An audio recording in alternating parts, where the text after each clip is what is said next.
तर दरम्यान वेगवेगळ्या प्रतिक्रिया विरोधकांच्या समोर आल्यात। आजच्या या अर्थसंकल्पाची सुरुवात शेतकऱ्यांच्या कर्जमाफीने करावी, तसंच जो शब्द दिला गेलाय तो पाळला जावा असं रोहित पवारांनी म्हटलंय। तर केलेल्या घोषणा आज पूर्ण कराव्याच लागतील असं संजय राऊतांनी म्हटलंय।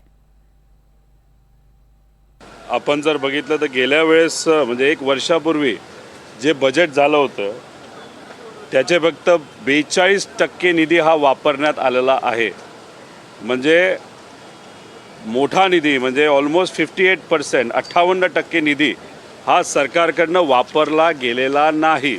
त्याचा अर्थ सरकारकडे पैसा नाही। आता आमच्या सगळ्यांची अपेक्षा एवढीच आहे की जेव्हा आपण राजकारण करतो, जेव्हा एखाद्या निवडणुकीला समोर जात असतो, आपण तिथं जे काय 1000 2000 10,000 50,000 लोक आपल्या समोर भाषण ऐकत असतात, नाहीतर टीव्हीवर एखादं वक्तव्य तुम्ही देता, ते टीव्हीवर नाहीतर बातम्याच्या माध्यमातून तुमचा आवाज तुमचे विषय जे लोकांपर्यंत जात असतात, तिथं दिलेला शब्द हा तितकाच महत्त्वाचा असतो।